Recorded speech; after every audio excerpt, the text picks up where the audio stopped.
Well, this is the moment our service we're going to get to the Bible. I mentioned that we're going to be in the book of Matthew.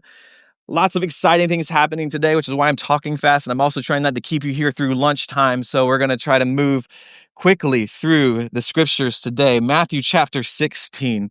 And as you turn there, I forgot to look up an actual page number for you. So I'll give you a little bit of extra time today. As you turn there, I want to say this.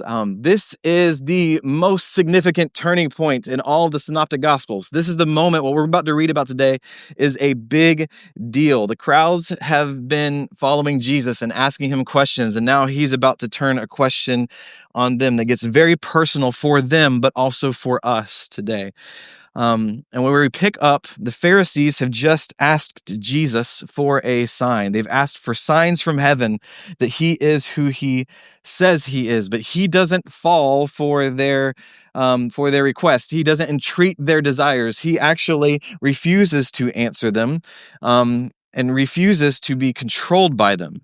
No matter how they can try to control him or cajole him, he refuses to do it. But we see a shift in our scriptures from a speculation about who Jesus is to a revelation from Jesus for his disciples, and I think for us today as well. So with all that as the backdrop, I'm going to ask you to stand with me if you are able. We're going to read starting in verse 13 of Matthew chapter 16, and then we'll pray and we will get to work. Matthew chapter 16, starting in verse 13, says this. Now, when Jesus came into the district of Caesarea Philippi, he asked his disciples, "Who do people say that the Son of Man is?" And they said, "Some say John the Baptist, others say Elijah, and others Jeremiah or one of the prophets." He said to them, "But who do you say that I am?" Simon Peter replied, "You're the Christ, the Son of the living God." And Jesus answered him, "Blessed are you, Simon Bar-Jonah, for flesh and blood has not revealed this to you, but my Father who is in heaven. And I tell you, you are Peter, and on this rock I will build my church, and the gates of hell shall not prevail against it. I will give you the keys of the kingdom of heaven, and whatever you bind on earth shall be bound in heaven, and whatever you loose on earth shall be loosed in heaven." Then he strictly charged the disciples to tell no one that he was the Christ. From that time, Jesus began to show his disciples that he must go to Jerusalem and suffer many things from the elders and chief priests and scribes and be killed, and on the third day be raised. And Peter took him aside and began to rebuke him, saying, "Far be it from you, Lord, for this shall never happen to you." But he turned and said to Peter, "Get behind me, Satan. You are a hindrance to me, for you are not setting your mind on the things of God, but on the things of man." Then Jesus told his disciples, "If anyone would come after me, let him deny himself and take up his cross and follow me. For whoever would save his life will lose it, but whoever loses his life for my sake will find it. For what will it profit a man if he gains the whole world and forfeits his soul? Or what shall a man give in return for his soul? For the Son of Man is going to come with his angels in the glory of his Father, and then he will repay each person according to what he has done. Truly, I say to you, there are some standing here who will not taste death until they see the Son of Man coming in his kingdom." This is the word of the Lord. God, help us as we study. Amen. You may be seated. Thank you so much for standing with me for the reading of God's word. Who is Jesus? That's a question we've been asking over and over again. If you were here when we first started the book of Matthew, and you would have heard me say, this is a question that the Gospels ask over and over, and they provide for us, they present to us some answers, or they give us answers. Who is Jesus? And so we've been asking this question for weeks. We've been asking it when we're together. We've been asking it in our groups as we study these scriptures together. But today, Jesus asks his disciples that question. He says, "Who am I?" And so I think he's asking, and I think that begs us the question, who do we say he is? How would we answer that question? And that answer, the way that we answer that question, shapes everything. It shapes our purpose, it shapes our values, the way that we value, what we value, how we value things in life. And, well, biblically, it even shapes our eternity. And so today, as we study, the big idea, what I'm hoping that you'll walk away with today, is that what you say about Jesus is the most important thing you'll ever say. What you say about Jesus is the most important thing you'll ever say. And we read this passage here, and Peter says some profound things. He flat out with his mouth says, "You are the Christ. You're the Messiah. You're the one coming to rescue us." And this is a shift in the Gospels when Peter says this. The first half of the book of Matthew builds to this moment. Jesus has been revealing himself, and he begins to say things about himself that are kind of questionable in some ways, or maybe mysterious.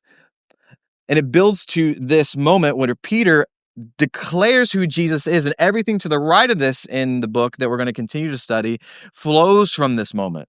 And it's like you have leading up to this moment of declaration that Jesus is the Christ, and then we have everything after that. And now, what does that mean? Is what we're going to be studying in the weeks to come.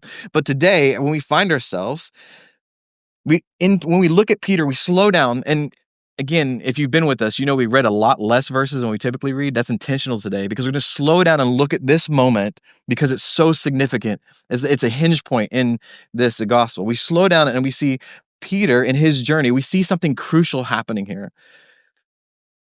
We see that he gets the right words about Jesus and still misses a right understanding about Jesus. Peter goes from being blessed by Jesus to being called Satan in less than 6 verses. And if Jesus says those two contrasting things about you that quickly, it should get your attention. I hope Jesus doesn't ever call me Satan, but if he does, I hope it's not that close to me feeling like I've just been blessed by him for something that I got right. But we're going to walk through this passage, and we're going to see here in about 4 movements. Sorry, I'm a music nerd.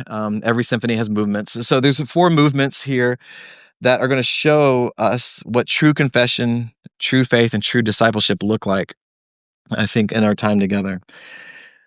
And so let's just work through this together. Again, starting in verse 13. Now, when Jesus came into the district of Caesarea Philippi, file that away about where they are, and we'll come back to that. He asked his disciples, "Who do people say that the Son of Man is?" And they said, "Some say John the Baptist, others say Elijah, and others Jeremiah, or one of the prophets." He said to them, "But who do you say that I am?" First of all, slow down here. Jesus asked, "Who do people say the Son of Man is?"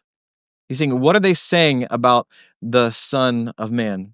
Now, if you're newer to the scriptures, that language might sound a little bit confusing, or maybe you're wondering, why does Jesus reference himself in the third person and give himself this title? Why does this even matter here? Now, Son of Man, it comes from the book of Daniel. I can't remember. Did I send that to you all to show them on the screens? Okay, Daniel chapter 7. Could you pull that up for me on the screens? Listen to this. Daniel is having a vision. This is from your Old Testament or the Hebrew Bible. And Daniel has this prophetic vision, and he says this in chapter 7, verse 9. "And as I looked, thrones were placed, and the Ancient of Days, God himself, takes his seat in his throne room. His clothing was white as snow, and the hair on his head like pure wool. His throne was fiery flames, its wheels were burning fire. A stream of fire had issued, and it came out from before him.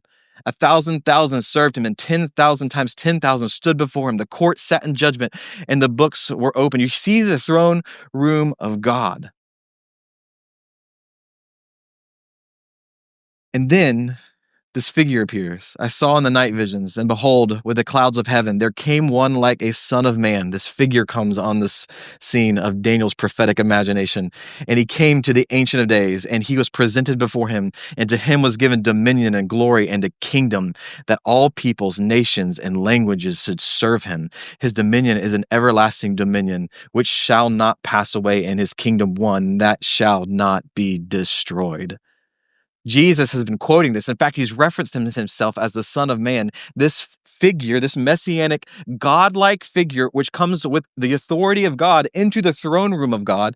He's called himself that about 8 times already in the book of Matthew. And he will go on to reference himself as that, I think about a total of 30 times, if my math is correct.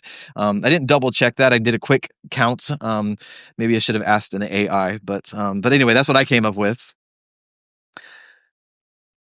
Jesus has called himself this, and this is very significant. And what he's saying here, he's saying, I'm that figure who's coming in the authority.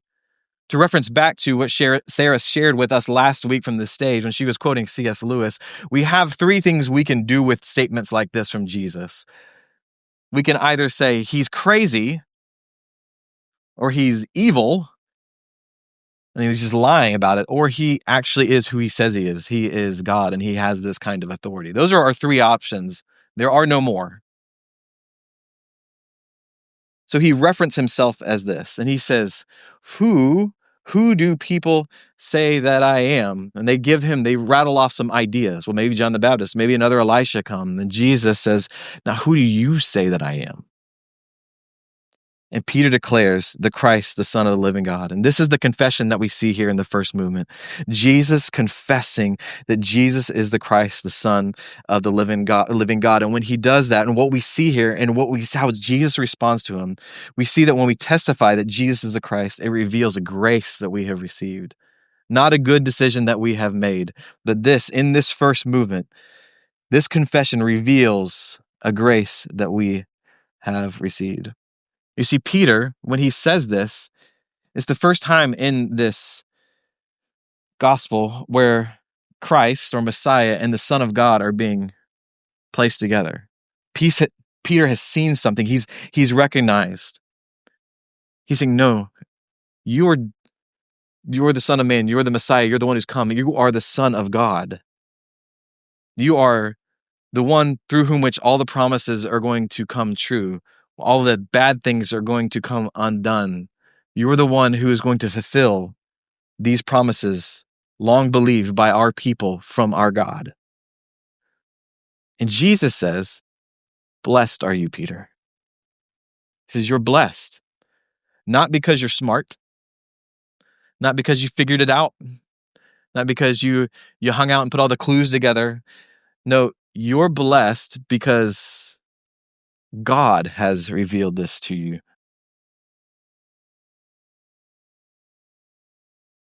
Blessed are you, Simon Bar-Jonah, for flesh and blood has not revealed this to you, but my Father who is in heaven. Family, grace, not intellect, opens our eyes. If you find yourself questioning things about God or trying to understand him better, the answer isn't for you to put all the clues together. It's rather to come dependent upon him to reveal himself to you. Grace comes.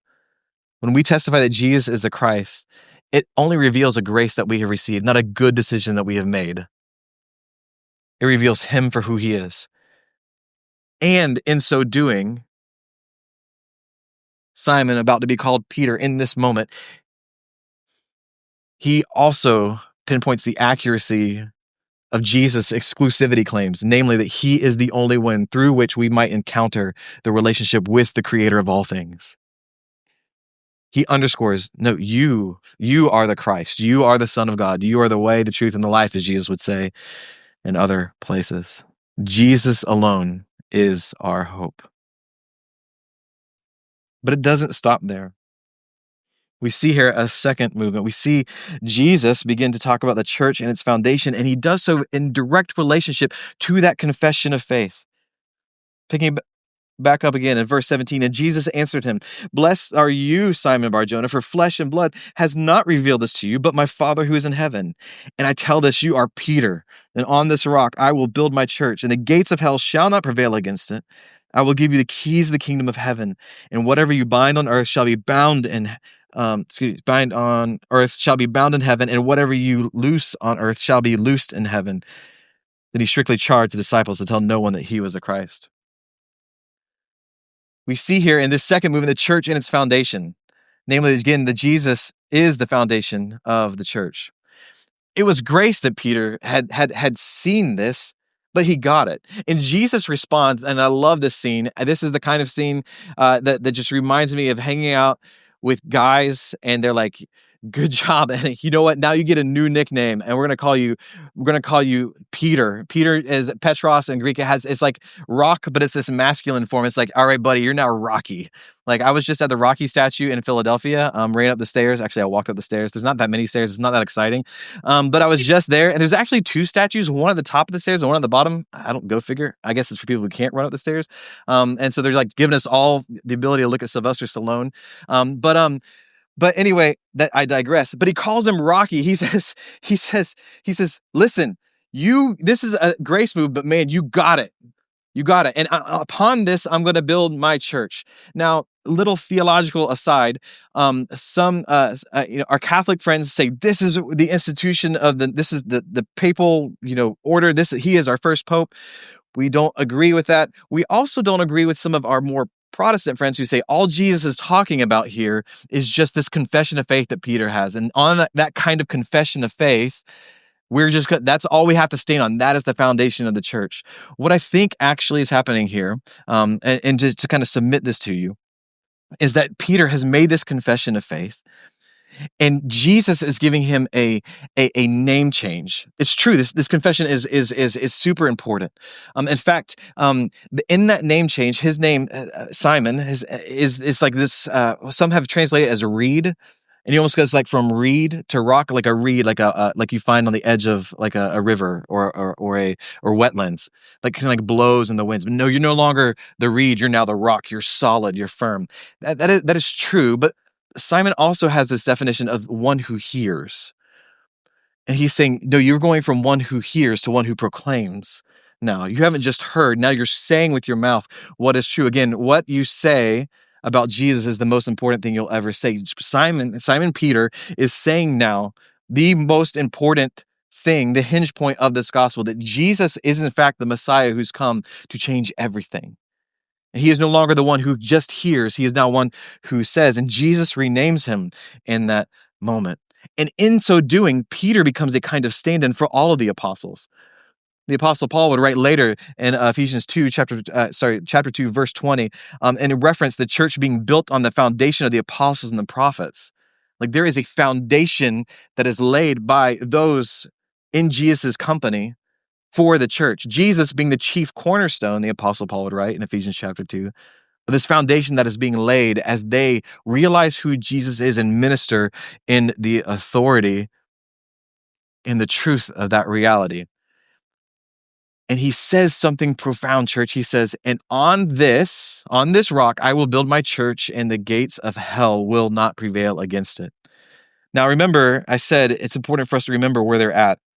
In verse 13, it said they were in Caesarea Philippi. So they're in this place. It's an interesting place in which there is a literal place there called the gates of hell. There's a literal, they're on on the side of this mountain, a different kind of rock, and there's worship there by mainly towards this Greek god called Pan. And I was going to bring a picture for you of the Greek god Pan because we actually still have a sculpture that comes from Jesus' time, right, the first century AD. So right around that could have been actually formed in Jesus' time. So we have a sculpture. This is at the Met. You can look it up. My wife wouldn't let me show it because it's a little let's just say PG-13 in its description of him, and it would be awkward to put an emoji over certain parts on our screen. So I'm going to describe it to you. He's like this half goat, half man, who is kind of like related to worship or like or deference to the underworld, Hades, Sheol, these kinds of places that the scriptures talk about. And he is known for causing panic and fear. And that's the reason that they find themselves in. And there's this place called the gates of hell. And Jesus in this region says, Peter, now you're the rock. I'm going to build my church on this moment, on this what is happening here, this revelation on the foundation that is going to be laid through you all, such that the gates of hell will not prevail against God's church. Now, here's the thing, though, and other preachers smarter and more eloquent than me have said this throughout the years, and if you've heard it, you need to hear it again. If you haven't heard it, please pay attention. Gates are not immovable objects. Sorry, not movable objects. They stand still. They don't advance anywhere. Gates are still. When you come up to a gated community, you have to go through them. When you come up to a gate, like they are there to prevent you from entering into another place. And the church of Jesus Christ is to be advancing against the gates of hell. We're not holding up and hanging out and believing that we are going to hold up against some kind of advancing force. Rather, we are the ones who are on, in the spiritual sense here, the offensive. Not being offensive, but we're on the offensive so that we are pushing back against the effects of darkness, spiritual darkness in our communities around us. and trusting that because of who Jesus is, namely the Christ, the Messiah, the one who has come to make all things new, because of who he is and the delegated authority he's given us, we can affect positive change that blesses all of those around us. But that is us going somewhere, us pushing back, not us hanging out in our alcove, just trusting that we're not going to be subsumed somehow by the gates of hell. The gates of hell are fixed. We are not. And we will prevail against them, the scriptures say. But this all starts with what we say about Jesus. Again, what we say about Jesus is the most important thing we'll ever say. And we've got to be careful. We've got to be careful. Because here's the challenge for us. Here's a challenge for me. Here's a challenge for you. Here's a challenge for Peter. If we're not careful, we will interpret Jesus through our own lens. And we'll distort him rather than declare him. We'll distort who he is. And Jesus will not stand for that. Again, in 6 verses, Peter goes from getting a name change and a new nickname to being called Satan. Let's read how that happens. Verse 21. From that time, Jesus began to show his disciples that he must go to Jerusalem and suffer many things from the elders and chief priests and scribes and be killed, and on the third day be raised. And Peter took him aside and began to rebuke him. Can you imagine that, rebuking Jesus? We kind of do it more than we like to admit. But he pulls him aside and he rebukes Jesus, saying, "Far be it from you, Lord. This shall never happen to you." But Jesus turns and says to Peter, "Get behind me, Satan. You're a hindrance to me, for you are not setting your mind on the things of God, but on the things of man." That had to hurt. In this third movement here, we see this correction and clarification from Jesus that for us to say the right things about Jesus, we must have a mindset on the things of God. It is true that the things that you say about Jesus will be the most important things you will ever say. But to say the right things about Jesus means we have to have our mindset on somewhere else other than our own personal experience as the primary lens through which we look. We have to have our minds set on the things of God. Jesus begins here to say, hey, the Christ, me, the one who God has revealed this to you, I have to suffer, is what Jesus is saying. And Peter looking through, I think there's obviously tinges of love and concern. No, Jesus, we will not let this happen to you. We love you too much. I think there's a little bit of that, but also I think there's a presupposition on what it looks like for the Christ, the Messiah, the one who's come to set all things new, the way in which he is going to do it. And for Peter, that is unacceptable. The way that Jesus will give his life, the way that Jesus will institute his church, the way that Jesus will change the world and what it means for all of them. Peter says, no, far be it from you. And see, Peter gets it, but he doesn't get it. He gets who Jesus is, but it's being distorted by his worldly thinking. And we do this all the time. Jesus is great, but when he said that, obviously, if Jesus were walking around now, he wouldn't say, that was a cultural thing, obviously. He wouldn't be so bound by his culture, even though he's a son of God. In this time, he wouldn't have been bound by his culture, and then we could do. That doesn't apply to us anymore because of, far be it from you, Lord, to. We do it all the time. And I think Jesus, more often than we like to admit, says, get behind me. We've got to be careful, family. When we look at Jesus and we consider his words, we've got to make sure that if we're going to declare him, which we must, that we are doing so with our minds set on the things of God, not on our personal experience or our own proclivities or even our desires or our emotions or whatever the ruling thing is in that moment. We have to have our minds set on the things of God to say rightly the things about Jesus that are ever so important. Peter got it, but he didn't get it. But Jesus harshly, but I think kindly, corrects him and clarifies what it truly means to follow him here. And this is the same for all of us. And he invites Peter and he invites us into this fourth movement that we're going to, into a place of imitation. Because when we have revelation about Jesus, it must lead to imitation of Jesus. And we see here this cost of discipleship in verse 24 through 28. There's a cost to our discipleship. Let me read this to you. Then Jesus told his disciples, "If anyone would come after me, let him deny himself and take up his cross and follow me. For whoever would save his life will lose it, but whoever loses his life for my sake will find it. For what will it profit a man if he gains the whole world and forfeits his soul? Or what shall a man give in return for his soul?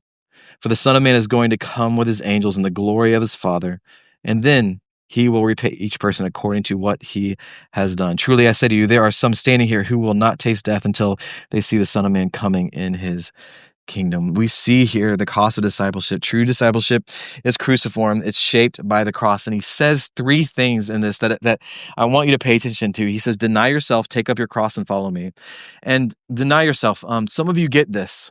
And this is where some of you are at. And some of us come to really easily and we stop here. This was me in my early days of following Jesus, to deny myself. Okay, so I believe that God is real. I confess that Jesus is the Christ.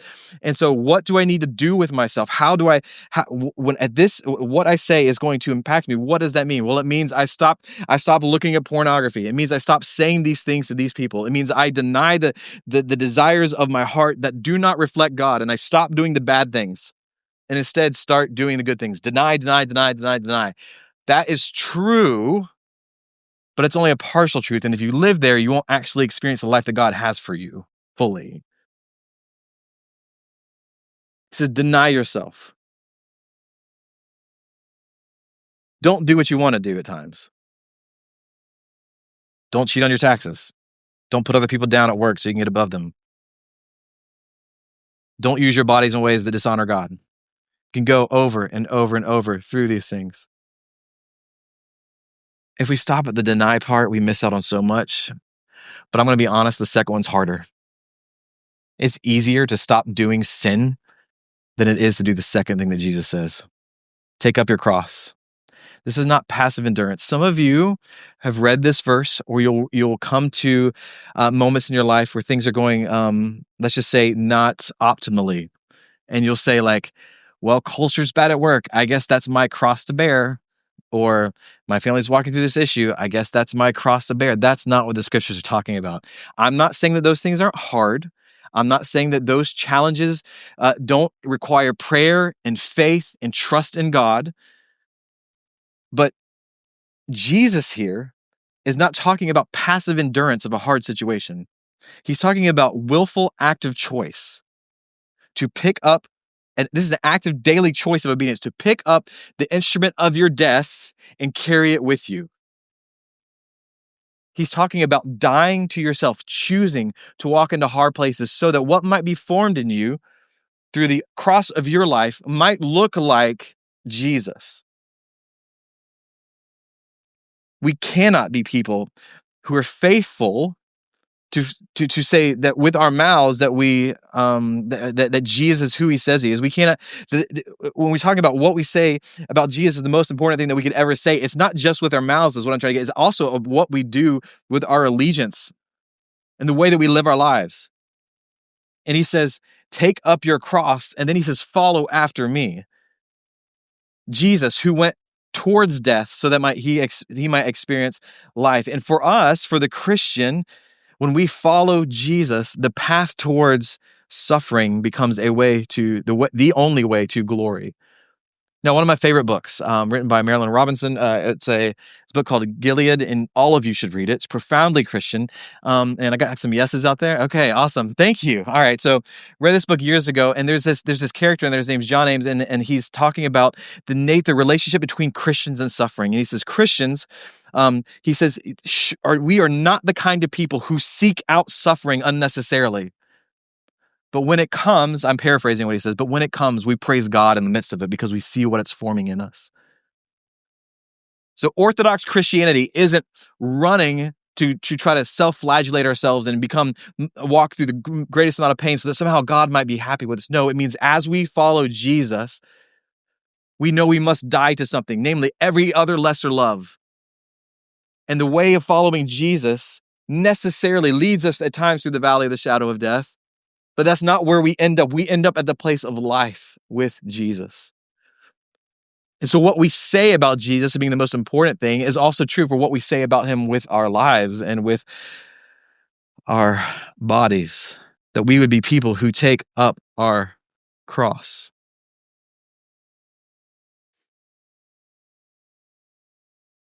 The cost of discipleship. Our true discipleship, we believe in making disciples, but it is necessarily cruciform. It necessarily looks like the path of Jesus. Some point or another, we must die. That's what baptism is about. It's a picture of death and resurrection.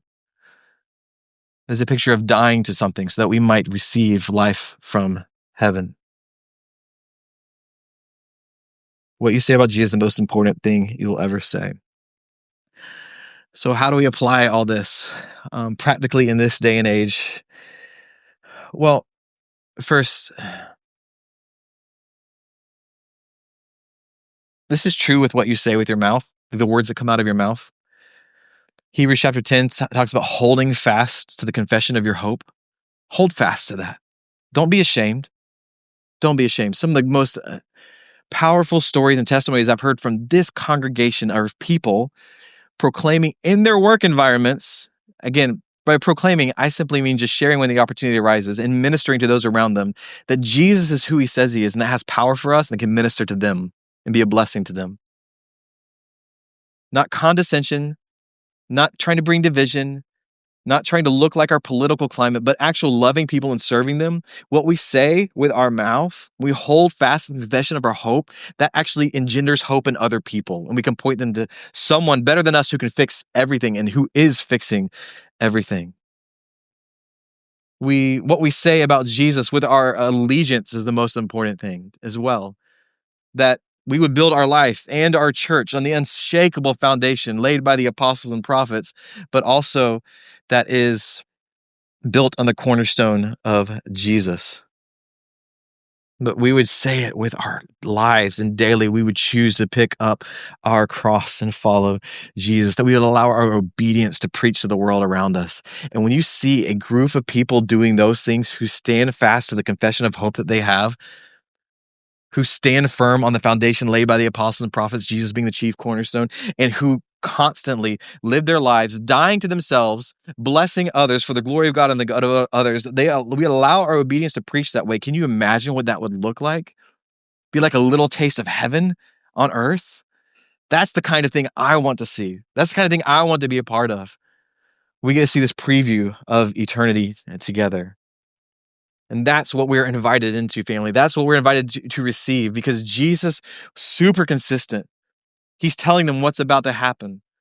That's something that we celebrate every Sunday, almost every Sunday when we come together and we participate in the communion together. We see God in his grace being poured out to us as his wrath is being poured out upon himself in Jesus. We see this gift that is this gift of grace that has been given to us, just like it was given to Simon Peter. We see this invitation to follow him, to know him, to walk with him in such a way that he is glorified and we receive joy. Even through the darkest moments and the most severe pain, we see that pathway to life is able to be realized because Jesus himself has already walked it in our place. And he beckons us to follow him.